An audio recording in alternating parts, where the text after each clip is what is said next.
Selamat pagi rekan-rekan, gimana kabarnya hari ini?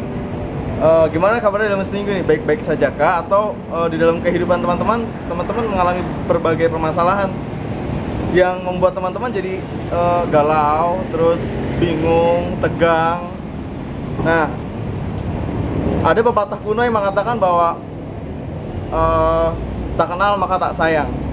Biar kita bisa saling kenal, kita bisa saling sayang-sayangan dan kakak-adean, kakak mau kenalin diri.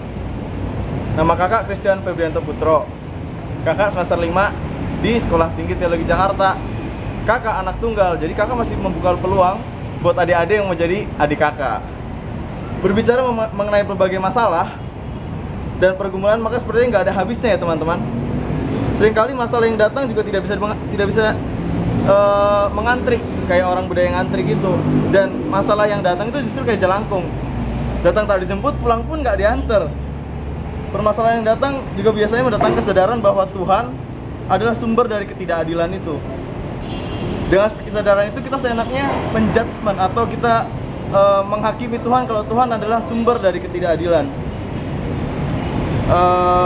Di dalam masa Advent atau penantian Sang Putra Allah ini, kita mau belajar dari Injil Lukas ayat 1, Injil Lukas 1 ayat 39 sampai 55. Rekan-rekan dipersilakan untuk membuka Alkitab yang telah dibawa atau membuka Alkitab yang suci itu. Jika rekan-rekan sudah menemukan Lukas 1 ayat 39 sampai 55, maka mari kita baca. Ayat genap akan dibacakan oleh laki-laki dan ayat ganjil akan dibacakan oleh perempuan. Setelah kita membaca semikian jauh pembacaan kita pada hari ini, maka berbahagia mereka yang tidak hanya mendengar, tidak hanya membaca, tapi juga melakukannya di kehidupan sehari-hari. Bacaan kita diambil dari Injil Lukas yang memiliki dua perikop. Perikop pertama mengenai Maria yang datang ke rumah Elizabeth. Dalam kebingungannya dan rasa senang dan khawatir karena memiliki seorang bayi atau mengandung seorang bayi, perasaan Maria begitu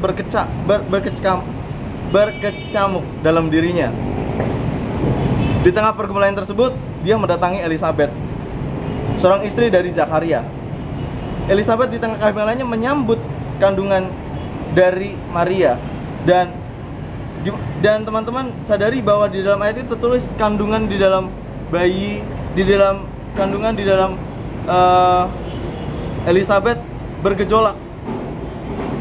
Saya mau nanya kepada teman-teman, ada yang tahu nggak di sini bayi yang dikandung oleh si Elizabeth ini? Di antara kita pasti nggak ada yang tahu karena kurang baca Alkitab yang pasti. Tapi ini agak mengagetkan sih bagi teman-teman yang belum tahu. Jadi yang di dalam kandungan Elizabeth itu Yohanes Pembaptis yang nanti besar akan membaptis Yesus. Kembali pada perikop ini, Elizabeth yang merasakan gejolak pada bayi dalam kandungannya pun ikut bergejolak. Lantas pada saat itu juga dirinya dipenuhi oleh Roh Kudus dan ia bernubuat kepada Maria. Begini nubuatnya: Maria adalah perempuan yang dipilih Allah untuk mengerjakan karya penyelamatan. Maria menjadi orang yang terpilih dari sekian banyak perempuan yang ada di dunia. Maria akan segera melahirkan seorang anak manusia yang akan mendapat gelar Mesias atas penyelamatannya kepada umat manusia. Sebagai akhir dari nubuatnya, Elizabeth mengatakan bahwa berbahagialah mereka yang telah percaya, sebab apa yang dikatakan Tuhan akan terlaksanakan. Mendengar nubuat baik dari Elizabeth, Maria pun menaikkan sebuah pujian kepada Allah yang telah memilihnya. Pada perikop kedua ini, Maria menyatakan keagungannya atas kebesaran yang diberikan Allah kepada Maria. Dalam dua perikop ini, kita dapat belajar mengenai dua hal. Pertama, ketegaran Maria dalam menghadapi pergumulan karena dia senang atau khawatir dalam mengandung bayi. Lalu yang kedua adalah tentang Allah yang menyatakan diri sebagai revolusioner. Kita berbicara pada satu poin awal dan kakak mau memberikan satu ilustrasi kecil. Ilustrasi ini berjudul tentang kebahagiaan diperoleh dari memberi. Kisah ini bercerita tentang seorang perempuan cantik bergaun mahal yang mengeluh kepada psikiaternya bahwa dia merasa seluruh hidupnya hampa tak berarti. Hal ini terjadi karena ia membatasi diri untuk berinteraksi kepada orang-orang di sekitarnya. Lantas psikiater tersebut memanggil perempuan tua penyapu lantai dan berkata kepada perempuan kaya tersebut, Saya akan menyuruh Mary ke sini untuk menceritakan kepada Anda bagaimana dia menemukan kebahagiaan. Saya ingin mendengarnya." Yap, benar saja rekan-rekan. Sang Mary yang adalah tukang sapu pun dipanggil untuk menghadap kepada perempuan si kaya. Dan benar, tak kala perempuan tua itu datang dan meletakkan gagang sapunya dan mulai duduk di sebelah perempuan kaya tersebut, seketika perempuan kaya itu merasa jijik dan mengatur jarak yang agak jauh dengan Mary. Akan tetapi Mary tetap duduk di situ dan tidak merasa terganggu dengan tindakan perempuan kaya. Mary mulai menceritakan kisahnya. Begini kisahnya. "Oke, suamiku meninggal akibat malaria 3 bulan lalu. Kemudian anak tunggalku tewas akibat kecelakaan.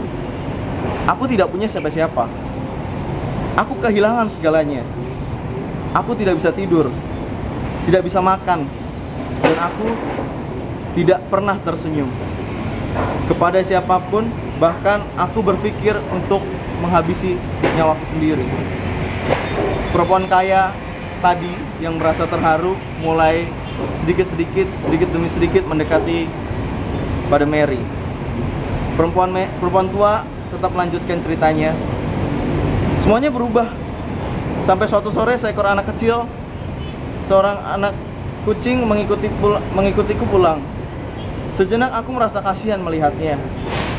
Cuaca dingin di luar yang sangat besar memutuskanku untuk membiarkan kucing itu masuk. Aku berikan susu dan diminumnya sampai habis. Lalu si anak kucing tersebut bermanja-manja di kakiku, dan untuk pertama kalinya aku tersenyum.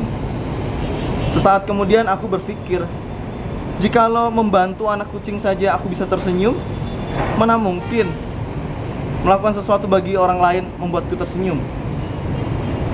Semenjak itu tiap hari aku mencoba melakukan sesuatu yang baik kepada setiap orang.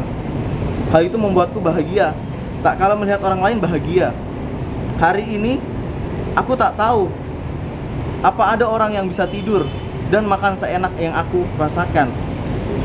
Aku telah menemukan kebahagiaan dengan memberi." Ketika perempuan kaya itu mendengarkan apa yang dikisahkan oleh Mary, menangislah dia.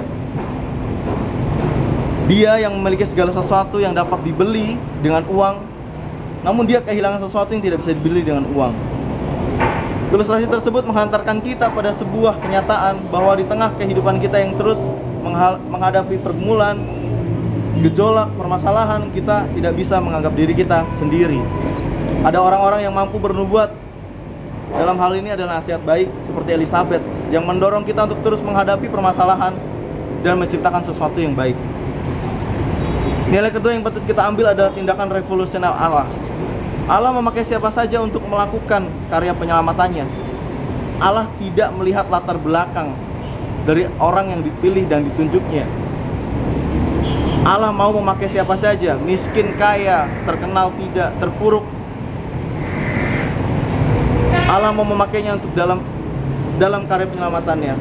Sekarang, maukah rekan-rekan semua yang hadir di sini sebagai manusia yang serupa dengan Allah, memperjumpakan diri dengan orang-orang sekitar dengan tidak memandang latar belakang orang tersebut? Ingat rekan-rekan, nasihat dan nubuat baik untuk menghadapi pergumulan dan permasalahan bisa kita dapatkan asalkan kita mau saling terbuka dan tidak memandang bulu. Selamat menyambut kedatangan Yesus yang tinggal beberapa hari lagi. Dan terus kerjakanlah apa yang dipercayakan Kristus padamu dalam segala hal. Amin.